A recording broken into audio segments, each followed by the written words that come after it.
Intro, Aerial Beginnings, 10 Cathedrals, 10 Stories. I start every trip the same way, from above. Aerials pull back from glittering skylines, the city breathing beneath us, and then we drop, slow, towards stone. Stained glass close-up.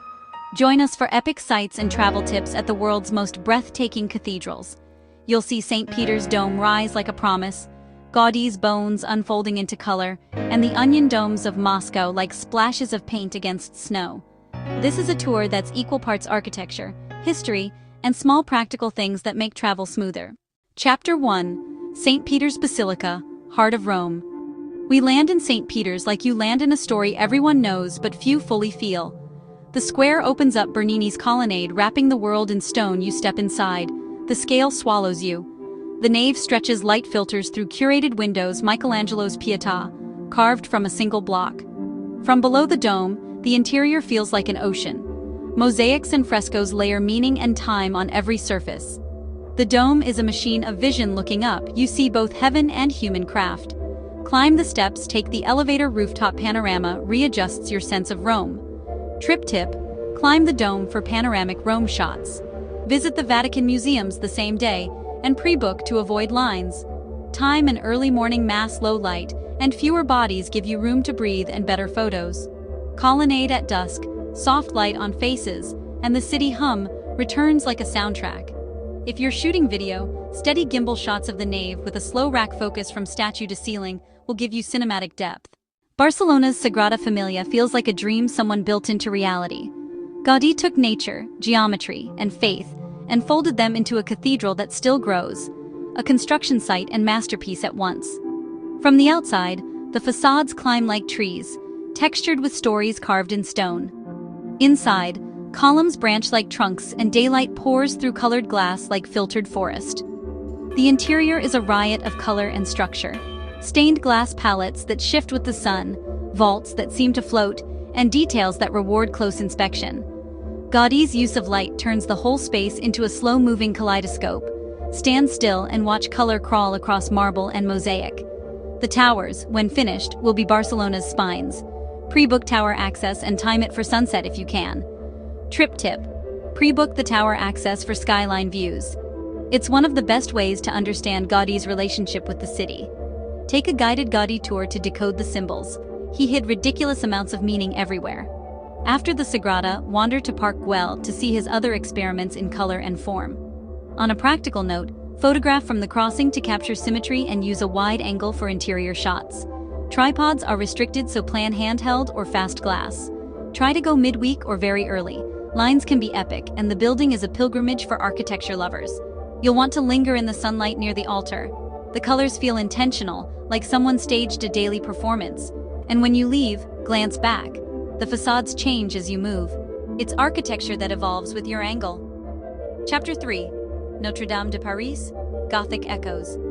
Notre Dame sits on Ile de la Cité like a spine through Paris history. Its flying buttresses, gargoyles, sculpted portals, shorthand for Gothic grandeur. Each carved figure, a line in a very long story. Restoration work has been ongoing. Scaffolds tend to its wounds while the cathedral breathes on. Walk the forecourt and read the facades. Scenes from scripture carved in stone. Scenes of medieval life carved in stone. Inside, the vaults hang high. The rose windows keep their ancient, luminous secrets. The ghost of Victor Hugo's words still lingers, form and myth braided. Stroll the nave. Feel centuries press lightly against your shoulder. Trip tip, stroll the Ile de la Cité, a perfect prelude. If crypt tours are available, join one. If guided history tours are running, join those too. Finish with a Seine boat ride at sunset, Notre Dame in silhouette. Photographers, capture the facade at golden hour from across the bridge. Explore the quays, bookstalls along the river, street life on the quays as foreground. Even in restoration, Notre Dame is a pulse point for the city. When crowds are thick, step to smaller chapels. Step into quiet corners where parishioners whisper. The cathedral is museum and living place. Behave accordingly, be respectful, and you'll feel rewarded. Hagia Sophia is a building of many lives. Byzantine basilica, imperial mosque, museum, and back again into a sacred space that carries each layer like rings in wood. The first thing that hits is the central dome. massive, luminous, seemingly suspended by some architectural sorcery. Mosaics hide and reveal themselves. The mix of Christian iconography and Islamic artistry makes it a visual palimpsest. Walking through feels like walking through history's edits, structural repairs, art restorations, political decisions etched into stone and paint. The light that filters through the upper windows gives everything a kind of soft halo. It's easy to find a bench and, watch the world flow by. The scale is intimate and imperial at once. Trip tip: book a guided history tour to unpack the layered past. You'll want context for the mosaics and imperial galleries. Visit during after-hours openings if available. Quieter moments make for better photos and a meditative experience. Combine your visit with the Blue Mosque Topkapi Palace photographically, use the galleries to shoot down into the nave, and if you can, catch the dome with a long lens to compress the scale. Respect the current use of the space. Dress and behave accordingly, and you'll be welcomed with fewer complications. Hagia Sophia will make you think about continuity. How a single structure can outlast empires and still remain meaningful to people who cross its thresholds today. That resilience is the cathedral's quiet argument. Cologne Cathedral stands as Gothic ambition writ tall. Twin spires piercing the skyline like calligraphic strokes. From the Rhine, it reads as a vertical hymn. Up close, the facade is a lace of stone so intricate it seems embroidered. Inside, the nave is an endless corridor of ribbed vaults, and the stained glass filters color into a solemn, humming place. The South Tower climb is a classic travel challenge. Narrow stairs reward at the top, the Rhine the city, and an architectural perspective that reveals how the cathedral anchors Cologne. The cathedral also houses relics and artworks that give the interior a sense of continuity with medieval devotion and modern pilgrimage. Trip tip: climb the South Tower for Rhine views and city panoramas. Bring water and sneakers. It's steep. Check schedules for organ recitals. The sound in that nave is transformative. Afterward, visit the Roman Germanic Museum to see the older strata of the city and to contextualize what you just saw. Photographers should try backlit shots along the transept to capture color streaming through glass into shadow. And if you have time, watch the light change throughout the day. High Gothic windows behave like timekeepers, telling you noon by intensity and dawn by softness. Cologne's cathedral is both monument and community hub. It lives in postcards and in weekend plans. That dual life is why it keeps feeling unexpectedly human, no matter how monumental. The Duomo of Milan reads like a white city brought to a point, carved marble so dense with detail it almost reads as texture from across the piazza. The facade's filigree reaches up into a forest of spires and statues. On the rooftop, you walk among them close enough to touch the stone angels. From up there, Milan unfurls in geometric blocks and church domes pierced by modernity. Inside, the nave is wide and luminous. The windows let a pale, silvery light wash over marble floors. The Duomo Museum holds models and objects. It's a small but invaluable detour. The rooftop walk is mandatory. You'll feel like a character in a fresco, but with a camera. Trip tip: take the rooftop walk.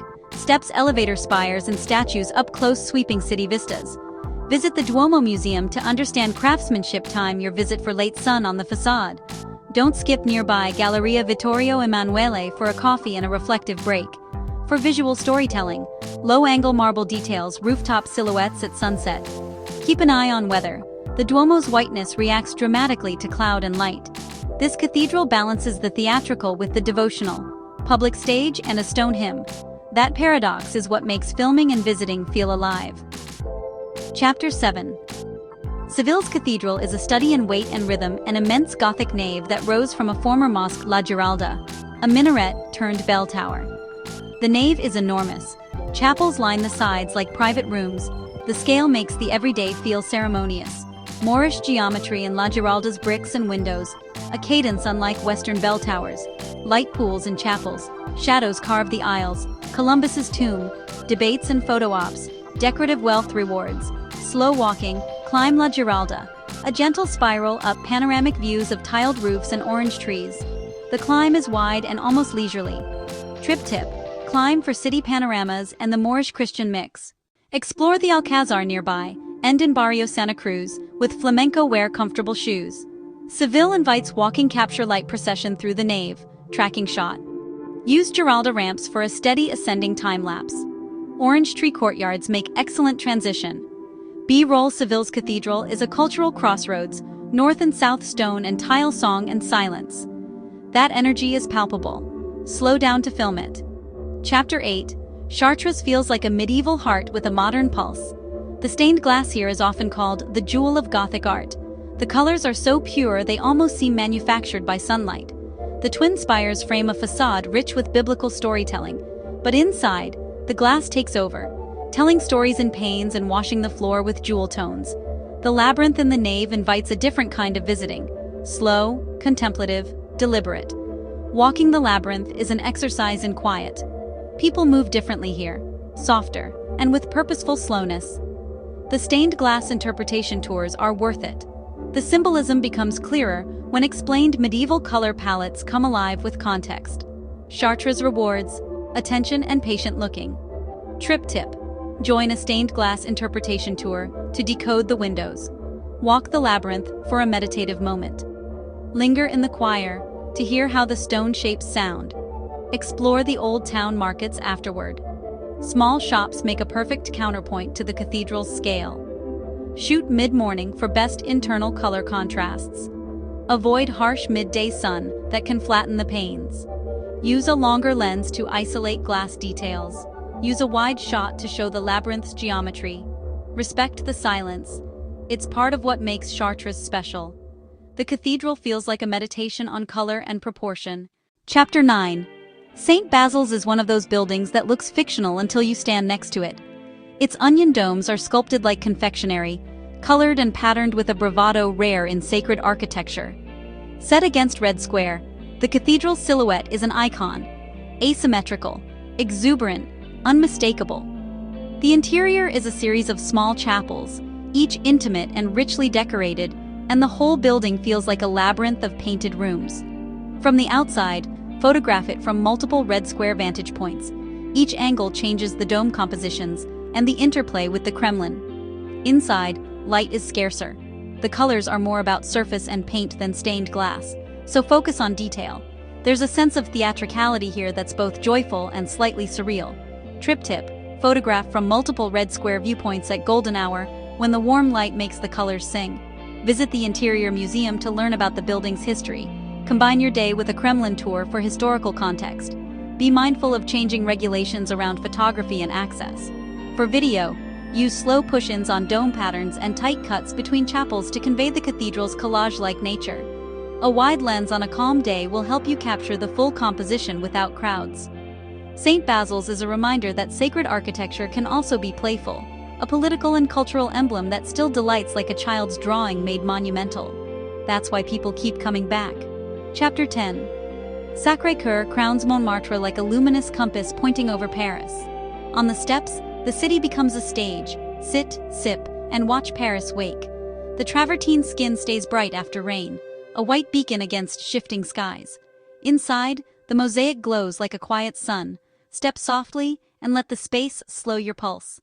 Trip tip: ride the funicular up, then wander down through Montmartre's lanes. Get a sketch at Place du Tertre or browse the artist's stalls. A fun keepsake and conversation starter. For the best panorama, arrive just after sunrise or before sunset when the air is soft and the crowds thinner. Reward yourself with a street crepe or a thick hot chocolate nearby. Detour to the tiny vineyard and photogenic alleys for unexpected calm. 10 cathedrals, 10 stories, and 1,000 ways to see them. Always look up, but don't forget the little things at your feet. Travel light, arrive early, linger late. Pair the epic with the everyday. A museum here, a market there, a coffee in between. Let architecture guide your map, and let curiosity write the margins. Be respectful. These are living places as much as landmarks. From above, the world connects. Stone, story, and light. If this helped you plan or dream, subscribe for more epic sights and smart trip tips. Save this for your next itinerary, and I'll see you on the steps at sunrise. Let's go. Rooftops, naves, towers, and the quiet moments in between. Thanks for watching.